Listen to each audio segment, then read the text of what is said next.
All right, so it's not completely done yet, but it's to the point now where it's taken long enough that I got to get it out on the road so I can actually get some jobs done. So here's a quick tour of where we're at. I'll walk you through really shortly, and then I'll set it up to where you can see what I'm doing, and I can kind of show you everything.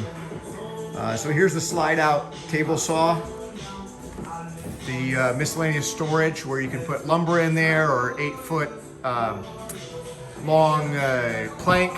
There's the ladder, the levels.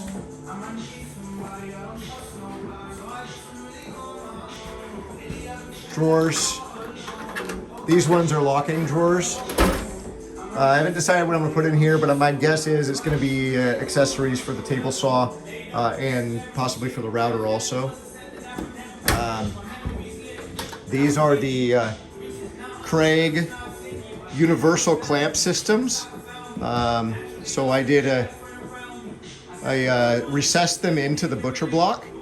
Normally this would be a flat surface with a 3/4 inch board set in between here.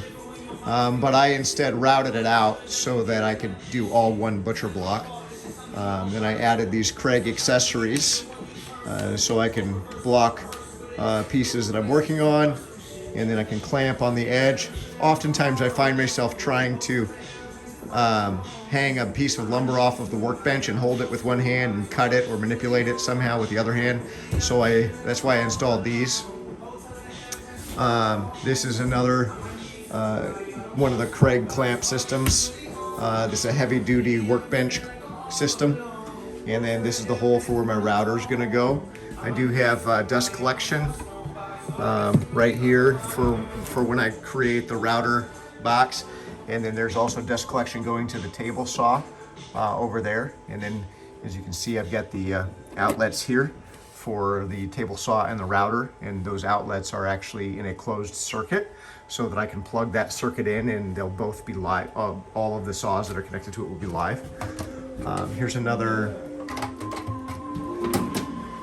miscellaneous drawer right now. Just throwing crap in it to make it so I can move the trailer. Haven't figured out what I'm going to put in there yet. Miter saw with dust collection. Every one of these saws in the router has a blast gate at one point or another. And then here's miscellaneous storage. I haven't figured out what to do yet because I haven't finished all the hard wiring. So I'm going to leave some of this for later. And then the dust collection is down here. And this right here is an auto switch where you plug the tool into one part and you plug the vacuum into the other, and then that switch gets plugged into power. Eventually I'm going to have this hardwired right here with live power, so I can plug my auto switch into the live power right here that'll be running off of solar, and it'll always be live. Right now what I did was just test it earlier. I just plugged it into an extension cord. What happens is when a tool is plugged in here and the vacuum is plugged in here, the vacuum will turn on automatically anytime the tool is activated. So what I did in order to simplify this, I wired this extension cord into this circuit right here, and then I hardwired the circuit to every tool that I want to turn on when the vacuum turns on. So anytime miter saw, router, or table saw are activated, the vacuum turns on, and all I have to do is make sure I'm adjusting which blast gate I'm utilizing. And then the third one is right here.